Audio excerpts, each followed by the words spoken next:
नमस्कार, मैं हूं आपके साथ पूर्वी राय और आप देख रहे हैं रीडर्स फर्स्ट न्यूज। प्रदेश के युवाओं के औद्योगिक प्रशिक्षण के लिए नींव के पत्थर के रूप में जाने वाले कन्हैया लाल पटेल ने अपनी जिंदगी के 37 सुनहरे वर्ष न्यौछावर कर दिए। इतने लंबे समय तक अध्ययन अध्यापन में रत कन्हैया लाल समाज की बेहतरी से जुड़ी गतिविधियों में भी सक्रिय रूप से अपनी भूमिका का निर्वहन करते रहे। पिछले सप्ताह औद्योगिक प्रशिक्षण संस्थान रायगढ़ के प्राचार्य पद से सेवानिवृत्त होने के बाद कन्हैया लाल अब पूर्ण रूप से समाज के लिए समर्पित हो गए हैं। यह सुखद संयोग है कि उनकी प्रथम पदस्थापना 1985 में रायगढ़ में ही हुई थी और यहां से वे सेवानिवृत्त भी हुए। उन्होंने अविभाजित मध्य प्रदेश और नवोदित छत्तीसगढ़ में विभिन्न स्थानों पर अपनी सेवाएं दी। इस दौरान उन्होंने हजारों युवाओं को उनकी मंजिल तक पहुंचाने में मदद की। उन्होंने अथक प्रयास से 9 ITI खुलवाए। उनके इस बेहद महत्वपूर्ण योगदान से आज प्रदेश में कर्मवीरों की फौज खड़ी हो गई है। रायगढ़ ITI को सेंटर ऑफ एक्सीलेंस का दर्जा दिलवाने में आपकी महत्वपूर्ण भूमिका रही। उन्होंने लगातार प्रयासरत रहकर महीने कैंपस प्लेसमेंट की व्यवस्था भी करवाई। उन्होंने जिले के छोटे बड़े उद्योगों का सर्वे करवाकर पोर्टल पर रजिस्ट्रेशन करवाया। वर्तमान में वे 18गढ़ फुलमाली समाज के प्रांतीय अध्यक्ष हैं और समाज के विकास के लिए निरंतर प्रयासरत हैं। आने वाले समय में समाज के वंचित वर्ग के सर्वांगीण विकास में अपने योगदान के लिए कन्हैया लाल पटेल सक्रिय राजनीति में आने की मंशा रखते हैं। पेश है रीडर्स फर्स्ट से उनकी भेंट वार्ता के प्रमुख अंश। आज रूबरू कार्यक्रम में हमारे बीच श्री कन्हैया लाल पटेल जी उपस्थित हैं। कन्हैया लाल पटेल जी हमारे जिले के नहीं बल्कि प्रदेश के शैक्षणिक जगत में विगत 3 दशकों से भी अधिक समय से कार्यरत रहे और आज की डेट में वे मील के पत्थर के रूप में जाने जाते हैं। उन्होंने अपने कार्यकाल में बहुत सारी उपलब्धियां हासिल की हैं और अध्ययन अध्यापन के साथ साथ और शैक्षणिक अपने कर्तव्यों के साथ साथ उन्होंने समाज सेवा के क्षेत्र में भी बहुत ही महत्वपूर्ण कार्य किए हैं और इसके लिए जाने भी जाते हैं। श्री पटेल अब रिटायर हो चुके हैं विगत सप्ताह ही और अब वे योगदान अपना सक्रिय रूप से समाज सेवा के क्षेत्र में देना चाहते हैं। आइए हम उनसे मिलकर उनके बारे में जानें। श्री कन्हैया लाल पटेल जी, आपका हमारे चैनल में बहुत बहुत स्वागत है। आप हमारे दर्शकों को कृपया अपने बारे में परिचय दें। मेरा नाम तो आप जान ही चुके हैं, मैं कन्हैया लाल पटेल। मेरा प्राथमिक शिक्षा जो है अकलतरा हायर सेकेंडरी स्कूल में हुआ। उसके पश्चात चूँकि वहाँ इसलिए हुआ कि पिताजी जो है वरिष्ठ कृषि विस्तार अधिकारी के पद पर वहाँ कार्यरत रहे और लगभग बचपन तो अकलतरा में ही गुजरा। पश्चात उनका स्थानांतरण रायगढ़ होने के बाद बाकी की जो शिक्षाएं हैं वो रायगढ़ में हुआ, जिसमें मैं कॉलेज स्तर की शिक्षा तो पालूराम धनानिया कॉलेज से प्राप्त किया। उसके बाद मैंने ITI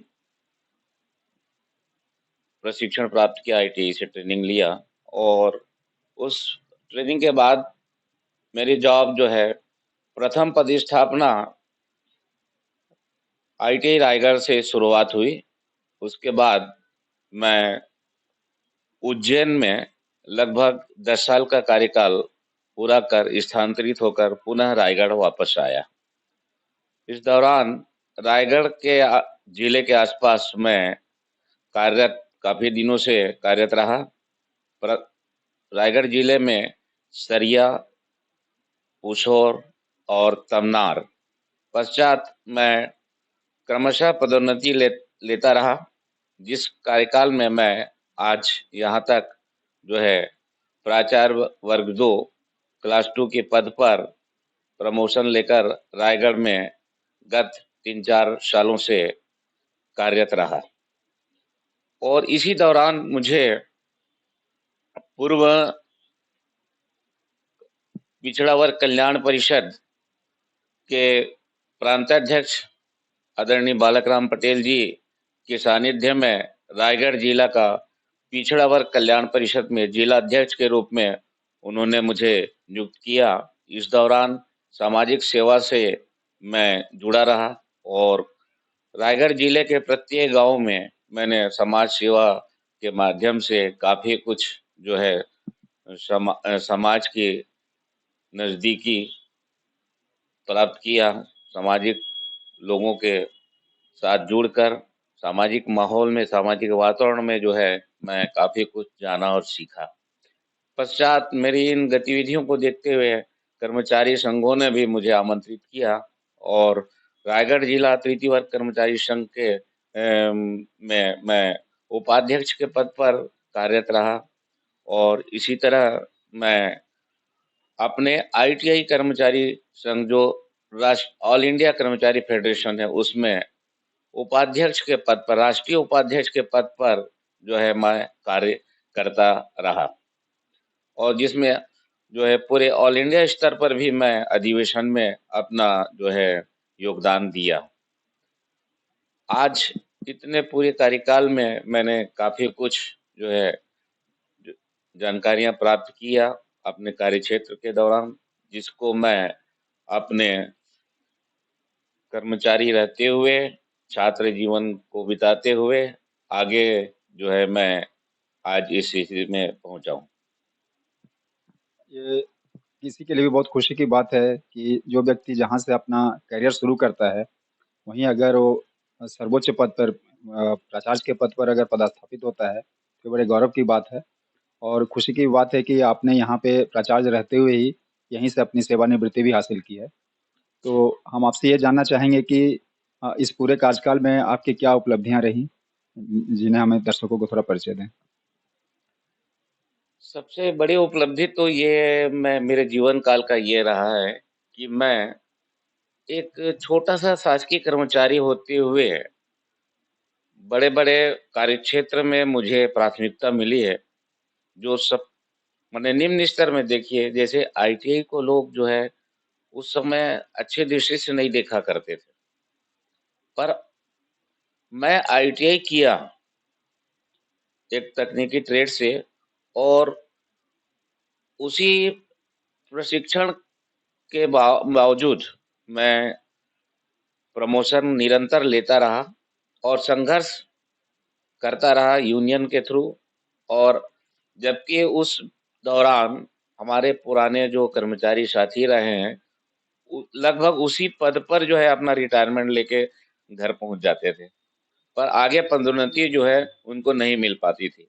पर कर्मचारी यूनियन के माध्यम से हम लोगों ने अपना पक्ष रखा और एक आईटीआई पास जो है कर्मचारी या प्रशिक्षणार्थी क्लास 2 के पद पर एक राजपत्रित अधिकारी के पद पर कभी नहीं पहुंच पाता था। तो ये सबसे बड़ी उपलब्धि हमारे कार्यकाल की रही कि हमारे साथीगण आज यहाँ तक प्राचार्य वर्ग 2 के पद पर कार्य कर रहे हैं पदोन्नति लेकर। चूँकि प्राचार्य वर्ग 2 के पद कुछ पद जो है डायरेक्ट भर्ती के माध्यम से जो है ले रहे हैं। क्योंकि अभी किसी भी तकनीकी संस्था में या चाहे आप हाई स्कूल ले लो या कॉलेज ले लो, प्राचार्य का पद डायरेक्ट भर्ती पे नहीं आता है। डायरेक्ट सीधी भर्ती नहीं होती है, वो पदोन्नति से ही भरे जाते हैं। लेकिन आईटीआई एक ऐसा संस्थान है, जहाँ पे सीधी भर्ती से प्राचार्य का पद भरे जाते हैं। नीचे वालों को कोई प्राथमिकता नहीं मिलती है। तो इस तरह से हम लोगों ने उसमें संघर्ष किया और आज यहाँ तक प्राचार्य वर्ग 2 के राजपत्रित पद पर जो है हम पदोन्नत होकर पहुँचे।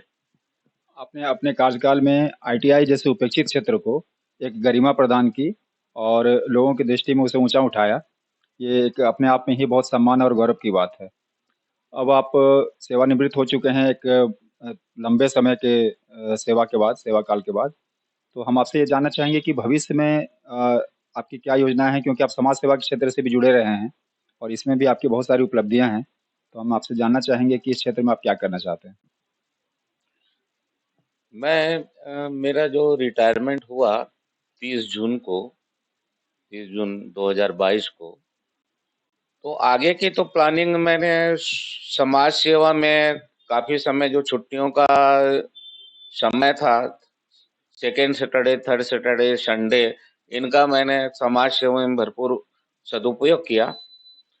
इस दौरान मुझे समाज के नज़दीक जाने का मौका मिला और उसी दौरान मतलब मैंने शासकीय कर्मचारी रहते हुए भी मैं अपने मैं फुलमाली समाज छत्तीसगढ़ का मैं साहाय्यकारी सभापति जो हमारे समाज का एक संगठन है, छत्तीसगढ़ और उड़ीसा मिलाकर संगठन बनता है हमारे समाज का। तो मैं उसमें जो है साहाय्यकारी सभापति यानी छत्तीसगढ़ का मैं अध्यक्ष के रूप में 5 साल तक कार्य किया हूँ। उसका मुझे काफ़ी माने अनुभव मिला समाज सेवा के क्षेत्र में। तो मैं वर्तमान समय में ये चाहता हूँ कि मैं सामाजिक और राजनीतिक क्षेत्र में भी अपना जो है योगदान दे सकूँ, समाज सेवा में आगे बढ़ सकूँ, ऐसा मेरी अभिलाषा है। हम आपसे ये जानना चाहेंगे कि जैसे 18गढ़ फूलमाली समाज के आप अध्यक्ष रहे, तो ये समाज शैक्षणिक रूप से बहुत आगे नहीं है, तो इस संबंध में आपकी क्या योजनाएँ हैं? 18गढ़ फुलमारी समाज जो है फिलहाल रायगढ़ छत्तीसगढ़ और उड़ीसा तो रायगढ़ क्षेत्र के कुछ ही माने गांव ग्रामीण परिवेश में रहते आ रहे हैं, पर आज इस परिवेश में काफी युवा और शिक्षित हो चुके हैं। तो उन लोग चाहते हैं, उनकी भावनाएं हैं कि मैं आगे जो है संपर्क में आऊं, ऑल इंडिया हमारी समाज के संपर्क में आकर समाज को एक नई दिशा प्रदान कर सकूं, ऐसी मेरी सोच है। क्योंकि समाज का विकास जब तक समाज को आगे नहीं ले जाएंगे आज के नई पीढ़ी को, तो वो पीढ़ी जो है माने अपनी रूढ़िवादिता विचारधारा को नहीं छोड़ सकेगी। इसलिए समाज को पूरे ऑल इंडिया स्तर पर ले जाना बहुत ही जरूरी है आज की स्थिति में। क्योंकि अन्य समाज को मैं देख रहा हूँ कि वो जो है ऊंच नीच भेदभाव को छोड़कर अपने समाज को जो है ऑल इंडिया स्तर पे उच्च स्तर पे ले जाने का भरपूर प्रयास कर रहे हैं। पर हमारा समाज आज जो इन चीजों से आज दूरी बनाए हुए है। तो मैं इनको जो है ऊपर तक ले जाने के लिए पूरा प्रयास करूंगा। ये चीज़ देखने में आया है कि आपके इस समाज में बहुत से पढ़े लिखे युवा हैं, लेकिन इसके बावजूद भी उनके विवाहों में समस्याएँ आती हैं, क्योंकि आमतौर पर ये धारणा प्रचलित है समाज में कि अगर सरकारी नौकरी है, तभी लड़का विवाह के योग्य है। भले वो अपने आर्थिक रूप से स्वावलंबी हो, कमा भी रहा हो, तो इन सब कुरीतियों को दूर करने के लिए आपके क्या प्रयास होंगे? अन्य समाजों में जे अभी जो कुछ अच्छी चीज जानने सीखने को मिल रहा है, जैसे कि परिचय सम्मेलन है, युवक युवती परिचय सम्मेलन, और जो अ, माने अध्ययन के क्षेत्र में, पढ़ाई के क्षेत्र में, शिक्षा के क्षेत्र में जो आगे बढ़े हैं युवा वर्ग, उनकी सोच भी यही है कि हम आगे जाएं। तो उनमें परिवर्तन की भावना है, समाज में कुछ जो है रूढ़िवादी विचारधारा है, उसको छोड़ना चाह रहे हैं। तो पुराने लोग जो है इतनी जल्दी से उसको छोड़ना नहीं चाहते। कुछ हमारे समाज के कुछ पदाधिकारी गण हैं, इसको जल्दी से जो है माने समाज में उनकी भावना ऐसी है कि इसको लाना नहीं चाह रहे, जिससे आज के युवा पीढ़ी सामाजिक विद्रोह कर रहे हैं, अंतरजातीय विवाह को प्राथमिकता दे रहे हैं। उन चीजों को जो है जब तक हम माने ऑल इंडिया स्तर पर नहीं लेके जाएंगे, तब तक समाज जो है नहीं सुधर सकता। तो इसके लिए अपन यही प्रयास कर रहे हैं कि हमारे समाज की एक संगठित और सुव्यवस्थित ढंग से एक नियमावली बनी हुई है। उस नियमावली को हम जो है उसमें कुछ परिवर्तन मैं चाहता हूँ, ताकि वो ऑल इंडिया स्तर पर जो है उसमें उन लोग आगे बढ़ने का मौका मिले उनको, युवाओं को, युवतियों को। ये प्रयास मैं करूँगा। आपका प्रयास सफल हो, ये हमारी शुभकामना है। हम आपसे ये जानना चाहेंगे कि आपका परिवार, आपने उसके बारे में हमें हमारे दर्शकों को कुछ नहीं बताया, तो थोड़ी-सी जानकारी उसके बारे में भी दें। हाँ, मेरा परिवार जो है मैंने सभी घर परिवार में सभी लोग पढ़े लिखे हैं। और मैं इस शुरुआत में ही बताया कि मेरे पिताश्री जो है वह वरिष्ठ कृषि विस्तार अधिकारी के पद पर जो है आज समझिए कि 32 साल पूर्व वो पदस्थ थे। आज उनको लगभग 90 साल हो रहे हैं, और उन्हीं का ही श्रेय, माता-पिता का ही जो है श्रेय जाता है कि आज जो है हमारा परिवार शिक्षित है और पढ़ा-लिखा है, जिसके कारण जो है हम आज इस क्षेत्र में जो है आगे बढ़ने का प्रयास कर रहे हैं। छोटा परिवार सुखी परिवार वाली बात है कि हम 2 भाई और 2 बहन हैं। और छोटा वाला भाई भिलाई स्टील प्लांट में जनरल मैनेजर के रूप में कार्यरत था। वो भी 30 जून को रिटायर हो चुका है।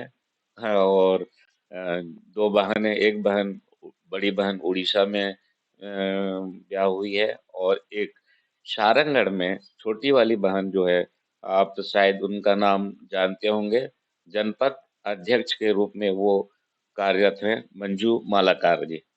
जो उनके मिस्टर शरद पटेल जी हैं, जो न्यायिक कर्मचारी संघ के यहाँ के वो भी उनके यूनियन में कार्यरत हैं, और यहाँ सुपरिटेंडेंट के रूप में कोर्ट में पदस्थापना है। जिनका उनका जो छोटी वाली बहन का पूरे परिवार, वो सभी राजनीतिक से समाज सेवा में जुड़े हुए हैं। सारंगगढ़ से आप लोग परिचित होंगे कि अरुण मालाकार उनका छोटा जो देवर है, वो रायगढ़ जिला ग्रामीण के कांग्रेस अध्यक्ष हैं, और उनका परिवार लगभग सभी राजनीतिक और सामाजिक सेवा में जुड़े हुए हैं। तो इस तरह से हमारा पूरा समाज में जो है, फुलमाली समाज में खास करके माने बहुत कम लोग राजनीतिक क्षेत्र में है, पर हमारे परिवार समाज सेवा के लिए जो है काफी अग्रसर है। आपका सर बहुत बहुत धन्यवाद, आपने अपना अमूल्य समय हमारे चैनल को दिया, और आफ्टर रिटायरमेंट आपके सारे प्रयास सफल हों, इस शुभकामना के साथ बहुत बहुत धन्यवाद।